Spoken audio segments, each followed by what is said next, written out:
Coaches Show presented by Smith's. Low prices and market fresh. Coming to you live with the sun still up today. The days are getting longer. Live today at the Huntsman basketball facility here up on campus. We'll talk about Utah basketball for the next hour. Utah got a split last week at home against Southern California schools. Got a win yesterday afternoon against USC. Get into that game a little bit, and then the games this week are in the Bay Area. Wednesday night, yes, Wednesday night against Stanford Cardinal, and then Saturday late afternoon, early evening against the Cal Bears. So we'll go over all that stuff, pass out our weekly awards. We welcome all of you listening in tonight on our flagship radio home, ESPN 700, and those of you streaming us tonight, University of Utah Athletics YouTube channel, and, of course, our friends at Twitch have us up and rolling here tonight. Good to have you in with us. I'm Bill Riley. Let's go. That guy is the coach. How are you? Good. Doing good. What'll put a little pep in your step? You guys had a nice one yesterday. Well, as Lynn Roberts likes to remind me, it's a good elixir when you get a W. And we had a nice little sweep yesterday. There was a lot going on sports-wise, but everybody that put on a Utah uniform got a win. Yeah, the entire department. Skiing won, baseball won, women's basketball won, gymnastics won, took down UCLA, who's one of the best in the country. Everybody got a win yesterday, including your guys. And it was a good win, Larry, too. You guys controlled that game from the outset.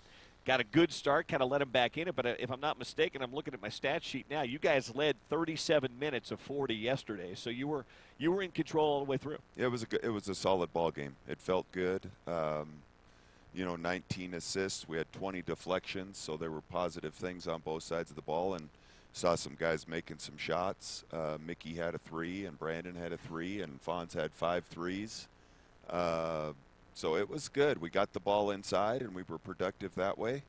And maybe caught a little bit of a break with a couple of their guys feeling under the weather, but that's what those 4-day road trips do to you in this conference. Yeah, so, they will. Yeah, Rakocevic. Rakocevic was the guy that only played a couple of minutes yesterday. But, hey, first time you guys played down there, you didn't have Booth Koch on the floor either. Sure. Yeah, that's right. No, and you'd like to think that those things are going to work their way around and even out at some point in the season. And we had a real productive day, shorter practice, film session, some more culture-building stuff. And I like where our guys are right now, and see if we can get to the Bay Area. It's a shorter turnaround, as you mentioned, and we've got to get ready and go and try to get us a road win. Well, the first time you guys played USC, it was a 4-point loss down at their place, and Timmy Allen took 20 shots and made 5 of them. He had a rough night around the basket. Yesterday, a lot better, a lot more economical. He took 13 shots and made 7 of them, and he got to the line. I'm sure this frustrated him, but he did get to the line 12 times, made 7 of those, ended up with a double-double, 21 and 10. But really, you got great production from your bench yesterday. You mentioned Alfonso Plummer. He had 18 points. Mikhail Yantunen, he had 13 points. And then Jackson Brenchley had 3 points. That's 34 points from your bench. And when you're going to get that kind of production off the bench, it's generally going to pay some dividends for you. I think some guys are playing well and playing with some confidence. And that's what we talked about a week ago on the Coaches Show. You need to have, you need to be able to say 3, 4, or 5 guys are playing good, and then you're in ball games. And some of the consistency, I think, can be explained with the youth. But also I think it's some role definition and guys getting back to trying to do what they do well and not do things that are out of their wheelhouse. And certainly right now I think about a guy like Fonz. We need to figure out a way to get him shots because he's playing with an awful lot of confidence. Well, you said Thursday night that you saw a lot even at the end of that loss to UCLA, who, by the way, is now as hot as anybody in the league, not named Arizona State. They've won 5 in a row. And they did something not many people do. They swept the mountain road trip. They beat you guys, and they went over and beat Tad Boyle's team in Boulder. So they're playing good basketball right now. But you said after the game, I saw a lot out of some guys at the end of the game. We were getting beat, but some guys were out there still scrapping and playing hard. And I know 2 of those guys were Mickey and Alfonso Plummer. And you paid those guys off a little bit yesterday with some more minutes on the floor, and they got a few more minutes. And they made you look smart because Fonz had 18 and Mickey had 13. Yeah, they were both the first big, first small in the game, and that's what we're talking about. I mean, we're not playing favorites. There's nobody on our team that we like more than someone else, and it's about production for us right now. And the energy that I saw, even though it was a disappointing loss, our guys got back in the UCLA game with a little bit of fighter mentality, and it wasn't pretty, but we turned them over a few times, got a little bit of a sense of knocking down some shots, and That's the thing. There's that has to be a non-negotiable. Our effort bringing into games, and I think our guys are understanding that, and that's what we have to have, Bill. When you head on the road, you have to have a little bit of that fighter's edge and stay in the play and give yourself an opportunity for the W. You told a story after the game yesterday. Well, you told a couple of stories yesterday after the game. We'll get to one of those in a minute, but I was curious about, somebody asked you at the post-game press conference about Plummer and why, you had maybe played him a little bit more minutes earlier in the season and why he's gotten a few more as of late. But explain that, because I think people see you come in a game and knock down some three-pointers and say, well, why aren't you playing more? And sometimes there's more to that. Well, I mean, one thing I mentioned after the game was, it's with a bunch of newcomers, and he was a JUCO player, and I think Fonz has been a very subpar practice player at many occasions. And for me, that's important, is to make sure that there's mental breakdowns and defensive breakdowns, and wasn't always taking great shots, and so I didn't necessarily think he was fit for a lot of minutes. And then I think you come to realize at some point that there's a lot of guys that are really good practice players, but man, when the lights come on, it doesn't necessarily equate. And then there's guys on the other side of that equation that aren't great practice players, but seem to be ready for the popcorn popping. And Fonz is one of those guys. And now for us, we got to get him to. I've always said I think there's going to be that same gap. You're always going to play, when you're one of those guys, you're always going to play that much better in a game. So if you can bump up your practice habits, you could go up exponentially when you get on the court too. But and it's been a process. I think the number one thing, and I've made mention of this a few times, is that Fonz hasn't left the farm when things weren't going well. He kept fighting. We kept trying to help him, and now, look, it's an opportunity at the end of the year. It's a long season, and this is kind of what we preach, is that you never know. You could be one injury away, things change, and now you go from, not playing in very many games to being he was a huge catalyst for us, even though we didn't get the sweep. Leading scorer probably when you tally them both up. So it's nice to see him, and he's an easy kid to cheer for, and pointing the finger at me, maybe you needed to throw him out there earlier, but that's the way it goes, and it's better late than never. Well, it's funny because after you made those comments, we were carrying the press conference. Then Fonz came and joined us. He was our player of the game, and we had him on. And I asked him about your comments, and he laughed. He said, no, he's right. He said, I didn't. He said, I didn't know. He said, I came from junior college, and that my coach just told me to shoot the basketball. And I didn't have to play a lot of defense, and I didn't have to give a lot of great effort. And didn't have to remember a lot of plays. That's what he said. He said they used to just give me the ball and say, go score. Yeah. And he said, so it took me a little while. I said, so is your defense good now? He goes, I don't know if it was good, but it's getting better. And I said, are you practicing hard? He goes, yeah. He goes, now I know what it takes, what they expect me to do in practice. And he laughed about it. But he said, you were absolutely right, and he's got a good spirit about him. And then you mentioned Mickey. I think he played a season-high minutes or close to it. He had 34 minutes yesterday, and he had a good stat line. He had 13 points, 5 rebounds, 4 assists. But some of the stuff that he did doesn't show up in the box score, and it was he and Brandon both. The guy you call O squared, Onyeka Okongwu, is about as big and physical as anybody in the league. And if you were at the game and you saw it, they were fighting in the low block. They were getting down there early and swinging elbows, and Mickey was holding his position, and Okongwu was coming after him. It was a physical game. I dare say that he and Brandon were a little black and blue in some places today. Yeah, Brandon's really starting to figure it out. He's starting to understand. He's not as physical as Mickey, but he's understanding some leverage and doing your work early, not, kind of anticipating some of these duck-ins. And we talked about how Ryland's kind of getting thrown to the fire with some of the point guards, but Brandon's getting a good lesson in some of the big guys in our conference when you go through the list, too. Those UCLA guys are big, and as are a number of guys, Isaiah Stewart. But I know one thing, that O squared probably walked out of here yesterday, and he had to earn, the 18 points that he had. There weren't a lot of easy ones down. There were a couple easy ones where we were fronting him, and we had breakdown coverage on the guy coming from the backside. We were trying to steal it. When we didn't steal it, he dunked it. But for the most part, he probably had a few bumps and bruises on him too, and that's what we challenge our guys to do. It's okay if guys are scoring. Just make sure it's not going to be easy for them. They got it to about 4 points in the second half, and then your guys made a nice answer. Yeah, and we hit 2 threes. Right. Our bigs It end was up 55-51, and you hit 1 3 to make it 7, and I think Enfield called a timeout. And then you came out of that timeout, and I think you hit another 2 or a 3 right after that too. Yep, and both those guys are shooting the ball. Lord knows in practice we shoot it enough. You know, we work on it a lot. You got to get the open shots, and they're both playing with a lot of confidence.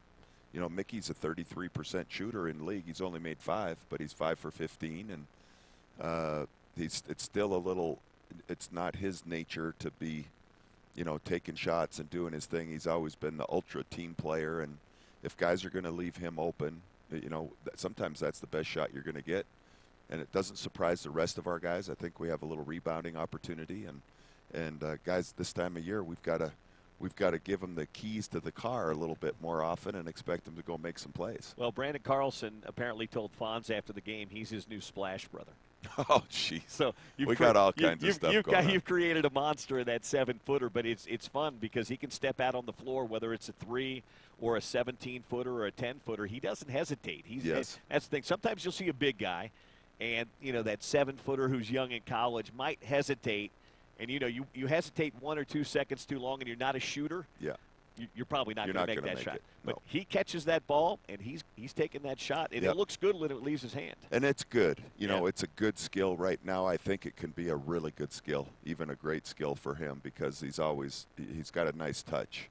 And we had a discussion about that today. Some of these things are a work in progress. It doesn't necessarily mean we need to tee it up every time it presents itself in games, but it's something that you can take your game to the next level. And also, when you start combining your ability to make shots on the perimeter, I know both of those kids are going to be really good at driving a closeout. So if a guy has to come out and contest you with that size, then all of a sudden you've got an ability to drive. And I know Mickey's really good at that, and Brandon's going to be capable of with his athleticism. So that brings a whole nother, establishing your shot brings another weapon to the game when it comes to putting some foul pressure on guys and some isolation things. So it's good. Everybody's coming along real well. Got to close it out strong. Yeah, 4 games left. Actually, 3 games left, and then the tournament for Utah. 2 this weekend in the Bay Area, and then the Colorado home game after a week of practice. And then it's off to Las Vegas, and whoever knows what could happen in Las Vegas. Hey, before we go to break, your point guard came off the floor late in the game with about 3 minutes left. He was kind of hobbling around after the game, had some ice on him. Anything you can update us on Ryland today? Nothing. It's nothing definitive. He's got a pretty significant shin bruise. Yeah.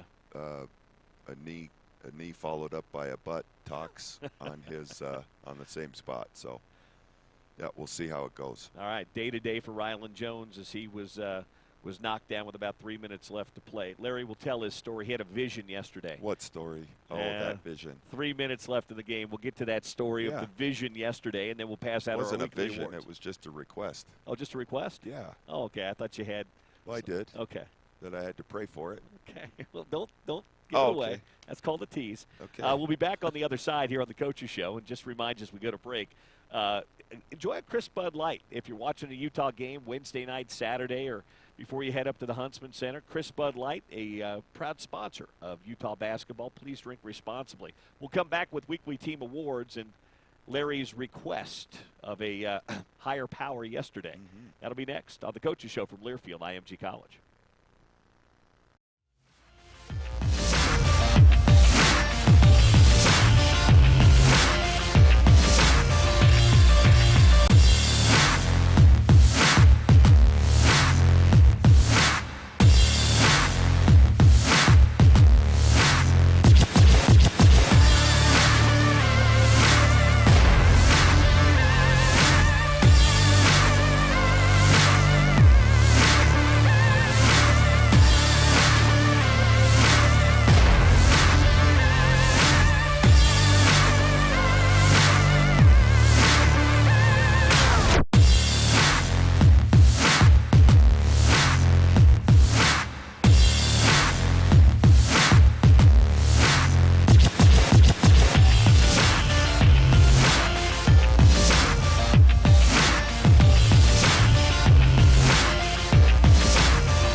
Coach's Show continues tonight from the Huntsman basketball facility, and it's brought to us by our friends at Pepsi and Mountain Dew.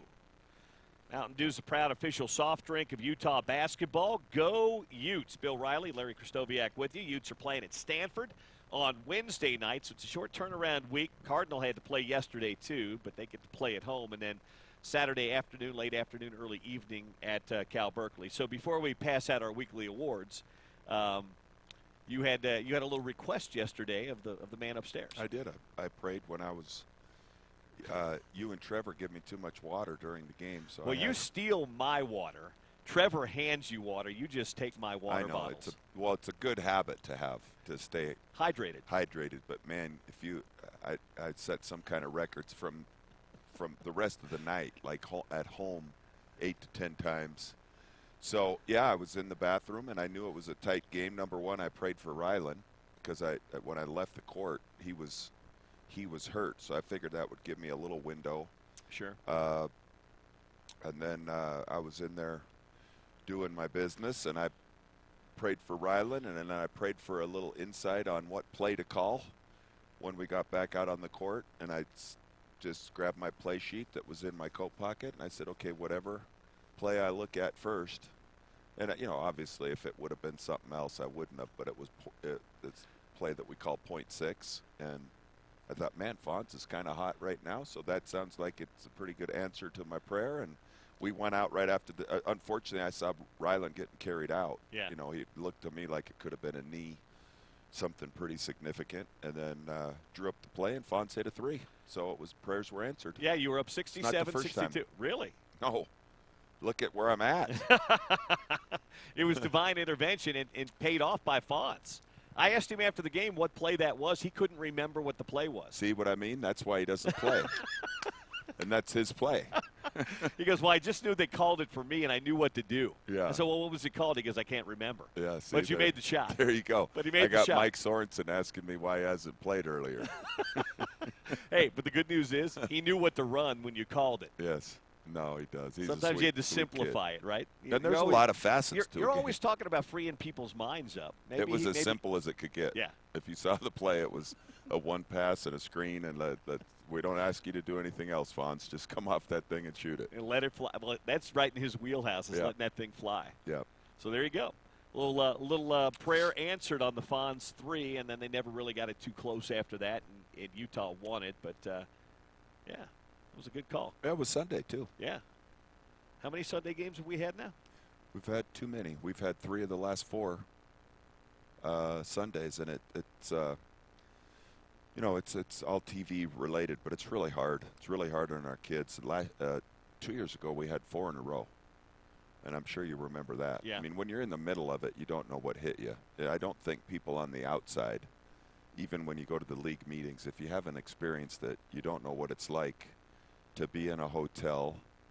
These are the road trips where we had 4 days in a actually Tuesday, and then got home about 12:30 in the morning Sunday. Thank goodness we chartered home from Oregon. But and within the rules now, you have to give the kids a day off. Right. And so, what's a day off? You give them Monday off from basketball, but they have school. Now that's a different story the last time because it was President's Day, so Correct. We caught a break. But usually they're not, when they're scheduling, they're not saying, okay, well, we can do this because it's President's Day. So it's really hard on our kids. You get going to where Sunday's such a natural day to get your battery charged. And I watched all the games Saturday this week, and I thought, oh, you lucky guys, everybody. And then they get Sunday off, and you stay all cooped up on Sunday. And so it's a little bit unusual. I think we've weathered it. We've got to get the quick turnaround to Palo Alto, but as you said, they did the same thing. They had to fly back last night from the Palouse, so it's not easy for either team. And then, the good news is we have an extra day before we play Cal, and then we've got the single 1 game a week thing to hopefully get our battery completely charged for a run in Las Vegas. So I think everybody has complaints about it, but I can tell you over the last 5 years, we've played more Sunday games than any team in the Pac-12. We've played 17 of them. A team like Arizona plays 7 of them. So, and I don't my guess is that's because they're one of the elite teams in our conference, and they're probably playing on ESPN on Saturday. Sure. And we'll fill a Sunday ESPN U or 2 or Fox game. So it's and that's 2 a year. That's 2 a year of Sundays, and then that goes without saying that we have church issues here in this community that it's really relevant with. So it affects your attendance, and certainly it affects some of our guys on our team and our staff. So it's not easy. You guys are playing 3.5 Sundays over the last 5 years, where most of these schools are playing maybe 2. Yeah. It would just seem to me that there's got to be some sort of way to balance that out. Well, and that's what we're gonna discuss. I think everybody's, when you go to these league meetings, everybody expresses their concerns, and the problem is that a lot of concerns aren't significant except for maybe 3 schools. And in the scheduling thing, we've got a lot of teams that aren't worried about Sunday games. They might be when they get the lucky draw and they get to play, 4 of them. And it really starts to get you when you're trying to figure out what day of the week it is. And I haven't been able to figure that out for about 4 weeks now, because you don't get that natural day off. So, it is what it is, and we'll get through it, and at least we're coming out the other side of it here. Absolutely, and coming off a win, too, as they head to the Bay Area. Let's grab a break, and when we come back, we'll pass out our weekly awards here on the Coaches Show, which is presented by Smith's from Learfield IMG College.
Coaches Show, we award a Player of the Week, a Team Player of the Week, and a Subway Sub of the Week. And usually it's based on how they play in both games, sometimes one game, things like that.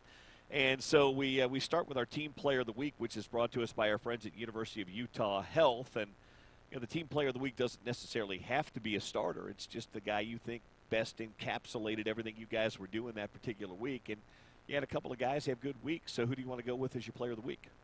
Well, you just kind of threw that little footnote in there that he doesn't have to be a starter. No, he doesn't. So I love the fact that Fonz would be our Player of the Week with the production that he threw out there.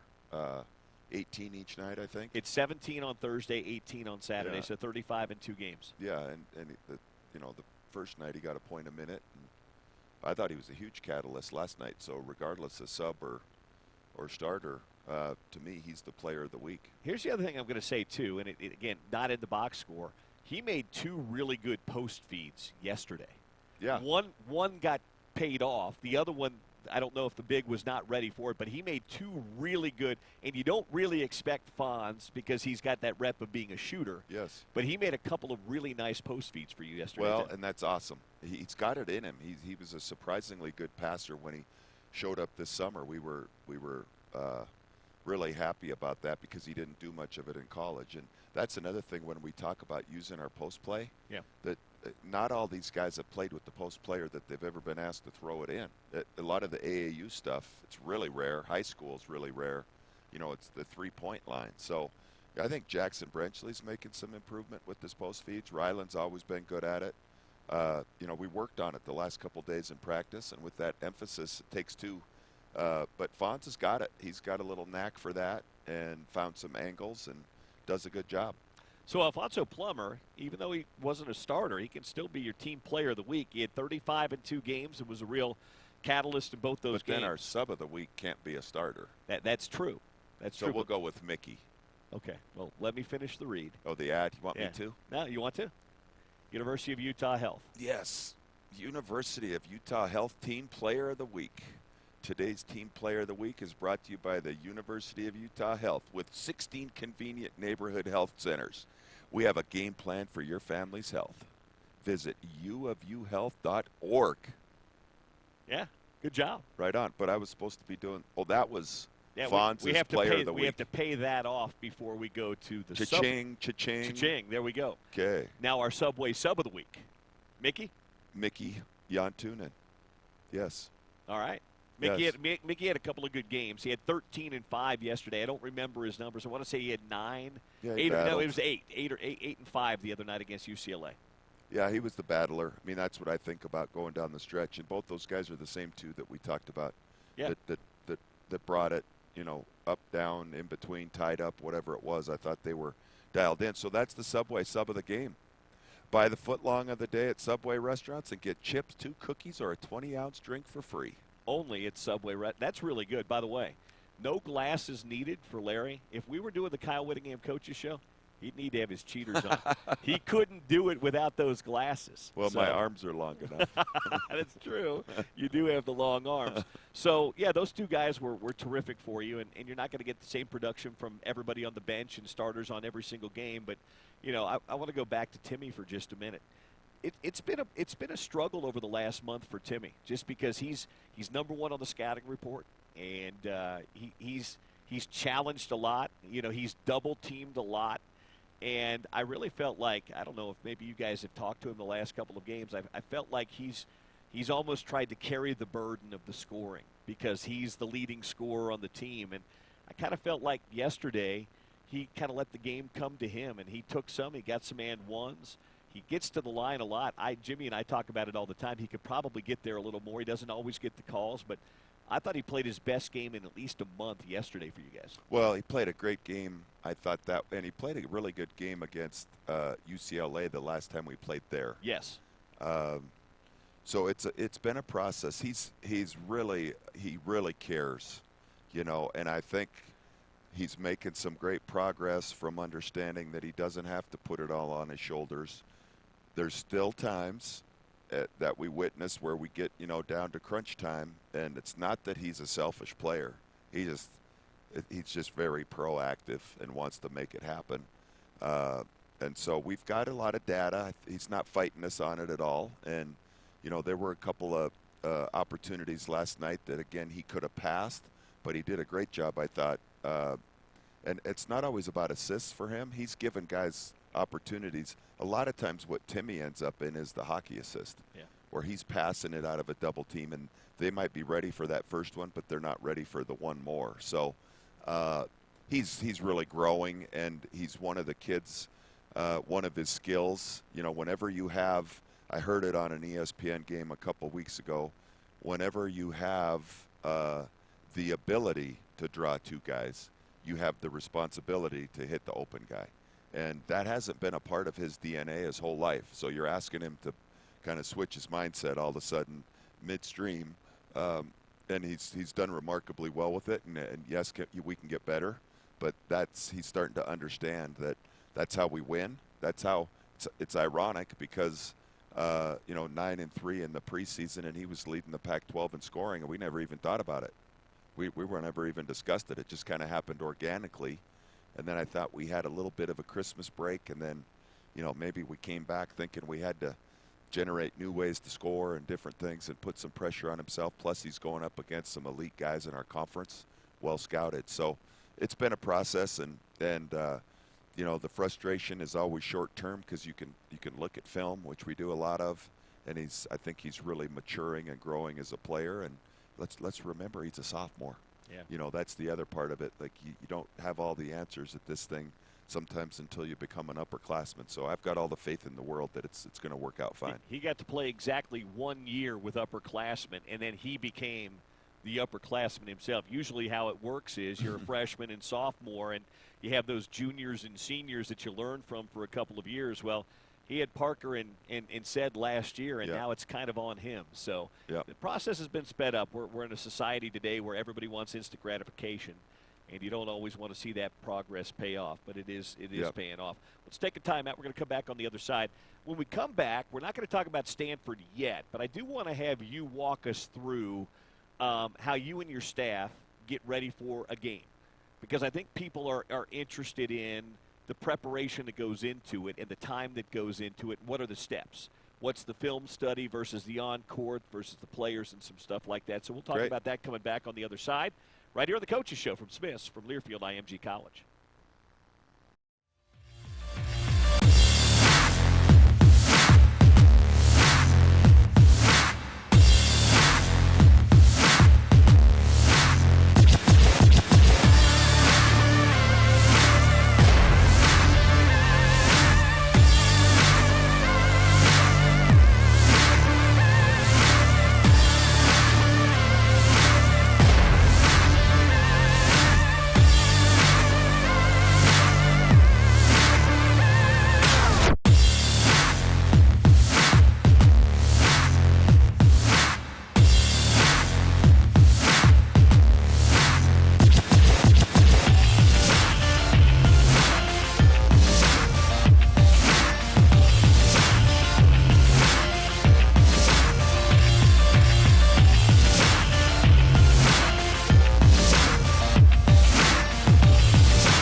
Coach's Show continues Monday night. Bill and Larry with you. Utah getting ready to play Stanford. I don't want to talk about Stanford yet. We'll talk about them in a minute. I think it'd be interesting for our listeners to get an idea, and some of the fans an idea, of how the prep for the game goes. You guys played yesterday, so Sunday night, 7 o'clock, your game is over. You get that win against the USC Trojans. When does the preparation begin for Stanford? Did you begin it last night? Did you begin it this morning? How does kind of the week divide up for you guys, and then how do you get it to the players? Well, the coaches, we've got Tommy and Henry and Andy that jump into a lot of the film work.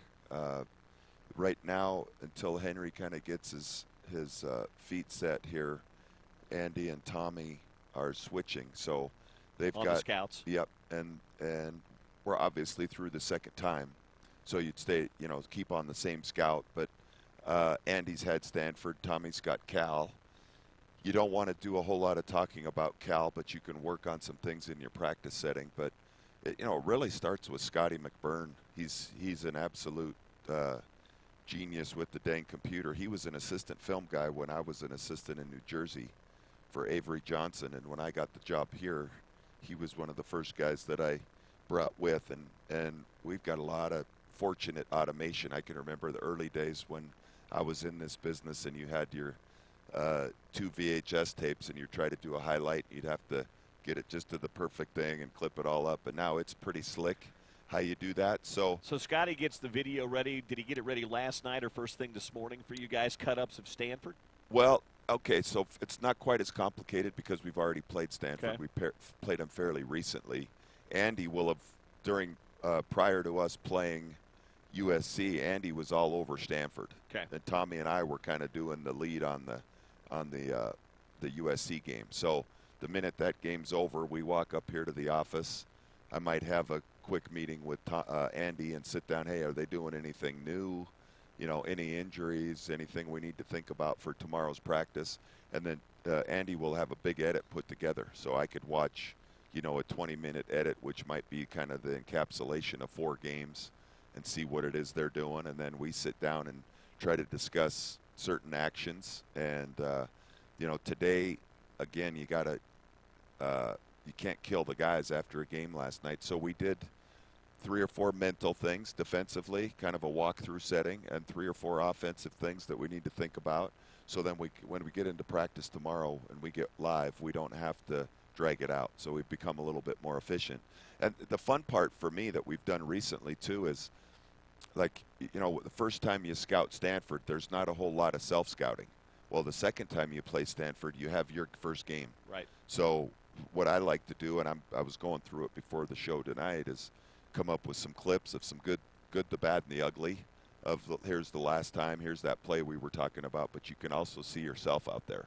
So you can kind of kill a few birds with one stone, and then the guys absorb it a little bit more. But there's not many secrets this time of year, but everybody's lending a hand. We've got a lot of guys here that can watch tape. They can't talk directly to our players, but they can talk to our assistant coaches. And so, Donnie might help with some film and be kind of the liaison for either Andy or Tommy, and Jonesy's doing the same thing, and it's a pretty well-oiled machine. I think our staff's pretty much been together.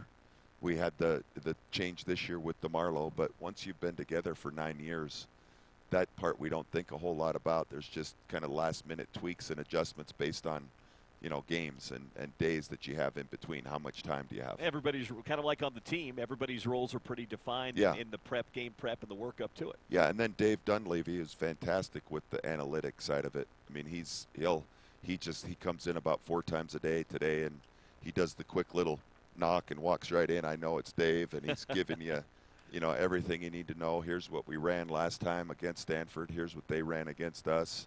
Here's the points per possession. Did they double us in the post? Did they play zone? And you have all of the, the trends, the last 5 game trends. It's pretty cool that, and you don't want to overdo the data. We try to find a little bit of Jerry Sloan mentality, like, hey, pretend like you don't know any numbers. It's just guard your guy, and then as much data as you can. And that's the thing. That was part of the book I was reading too, and I shared it with their guys. Knowledge is power, but only if you're putting it to work. Right. Like we've got to have a closure of that, making sure when we give the information to guys that it can't be my bad. We've got to implement it and close that gap, that performance gap a little bit. There's so much information, data, and statistical analysis out there. Give me a couple of numbers that you like, numbers that are important to you, that are good every game, the ones that Dave, when he's bringing them in, knows these are the ones Larry wants to see right away. Are there a couple of categories that are very important to you? Well, I mean, defensively, we've got a heck of a defensive rating that I don't know that a lot of teams use. You know, if you think about getting a stat sheet at the end of a basketball game, there's a couple of defensive stats on there, right. Block shots and steals. It doesn't always mean you're a great defender. You know, you can be a steal a game guy, but you might be going for 5 of them and right. leading to 2 that going the other way when you gamble. So I got that from Avery Johnson, and Jonesy does a really good job with the defensive breakdown, and we've got player of the game, and we've got number of deflections. The deflections is a good indicator. We had 20 of them. Number of kills, which is sequencing 3 stops in a row, and you get a kill, and you keep track of those, and you might be at a timeout, go, hey, guys, one more stop, and we get a kill. You know, you hang your hat on that. I've always loved charges. I was going to say, the 3 for me that I was going to say, I know you love the kills, I know you love the deflections, but charges, I've always thought, you know, the average person doesn't need deflections and kills but I've always wondered why they don't keep charges on that stat sheet, because to me, a charge is every bit as good, even better than a block or a steal. Well, they've got a new one, but it's not necessarily, it's the fouls drawn, right. The FD on the stat sheet. Correct. But you can be an offensive guy drawing 6 of those. I would assume you get a foul drawn when you're a charge guy, too. So you get kind of a little bit of a credit, but I don't think they talk much about it. So we'll get that defensive thing is important. I mean, obviously your field goal percentages. I look at our big guys' rebounds per minute. I've always thought per minute stats is good.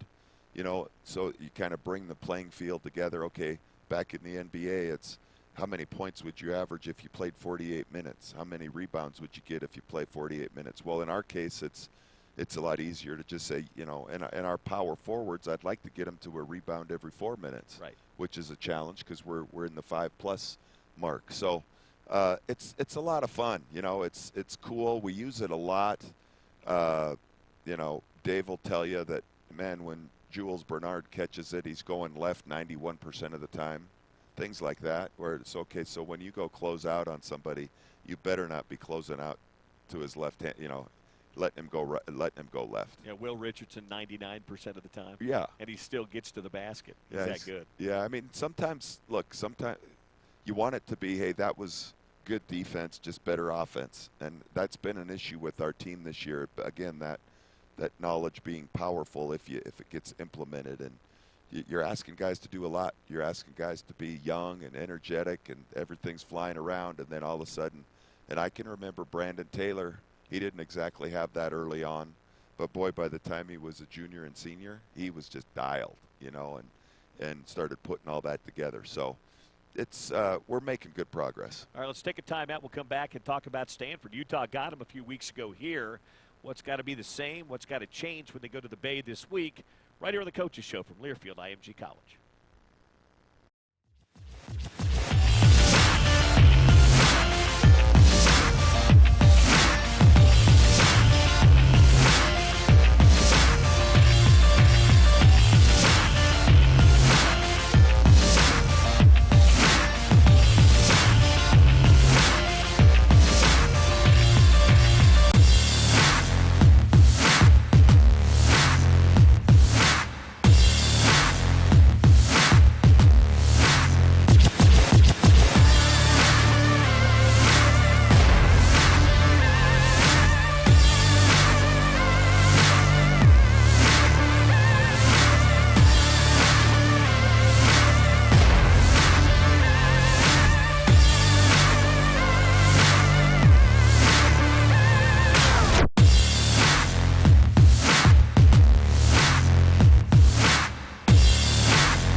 It's Cal on Saturday night, but we won't worry about that one right now. Stanford's the first game up. You guys got them at your place a couple of weeks back. That was a really good win, one of your best of the year so far. They're a good team, got some good players. You've got Terrell Terry, the terrific freshman who started well against you, and Oscar Da Silva, who you guys did a great job on. What have you seen out of Jared's team the last couple of weeks, and what's going to be a key on Wednesday? Well, I think they had a little dip where they dropped off a little bit. I mean, they were one of the elite teams, preseason, early Pac-12 play. I know Da Silva got hurt in a couple, and that might have been part of the reason, but they've got really good shooters. They've got good guard play between Davis and Terry. One of the top teams in our league in terms of defending, the three-point line specifically. They play really hard, and they're an intelligent team. They don't do a bunch of things that are complicated, but everybody knows their role, and they play really well. And we actually guarded them as well as anybody based on the analytics the last time we were here. So, they're smart on their end. We might have a few tweaks, but I thought we played really hard. I just finished watching our first go-round, and we still had too many turnovers, but I think we've gotten better. It's funny when you watch a game from a month ago and you see stuff that we're doing. I think the process is right, but really good team. They always play hard, really hard at home, and get out and pressure a little bit. They double the post every time you throw it down there, and they were really effective. We did a tremendous job with that the first go-round. So it's a lot of high-energy stuff that we've got to deal with from an offensive point of view. Be a big game Wednesday night. Jim Soto and I will have the call of that one from Maples Pavilion in Palo Alto. That's going to do it for the Coaches Show tonight. We'll talk to you next Monday night. For Larry, I'm Bill, and this is Utah Basketball from Learfield, IMG College. Good night.